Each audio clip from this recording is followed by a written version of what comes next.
जब आपकी जिंदगी में बड़ी बुलाहट होती है तो वो आपकी परीक्षा करता है, और मजे की बात यह है कि वो परीक्षा आपकी समझ के परे होती है। कई बार नॉनसेंस लगती है, नॉनसेंस।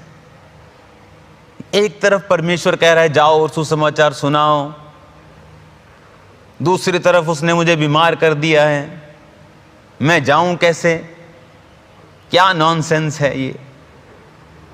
एक तरफ परमेश्वर कह रहा है कि मेरे कामों के लिए तुम पैसों को, बीजों को बोवो, और दूसरी तरफ मेरा फाइनेंस टाइट कर दिया है। क्या है ये, मुझे समझ नहीं आ रहा। एक तरफ परमेश्वर कह रहा है मेरे काम करो, दूसरी तरफ अगर काम करने हैं तो फिर परमेश्वर ये क्यों नहीं कर रहा है? Sometimes, most of the times परीक्षाएं आपको नॉनसेंस लगती हैं। कि परमेश्वर ने कहा अब्राम,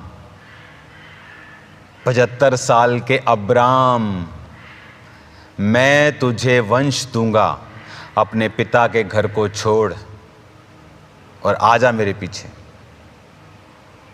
परदेशी होके रहता है, कभी किसी राजा के राज्य में रहता है, उसको झूठ बोलना पड़ रहा है, अपनी जान बचानी पड़ रही है।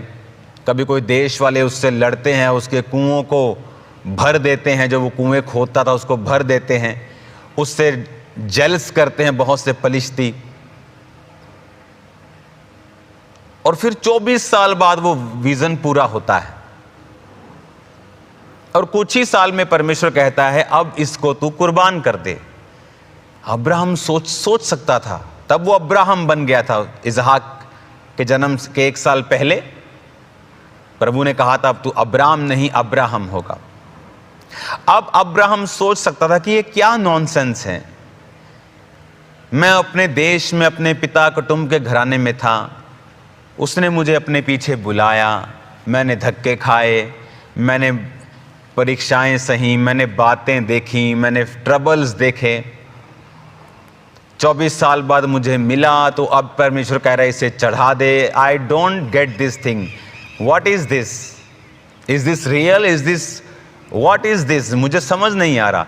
मोस्टली गॉड्स पीपल, खुदा के लोग, जब उनकी जिंदगियों में परीक्षाएं होती हैं वो समझ नहीं पाते हैं ये ऐसा क्यों हो रहा है।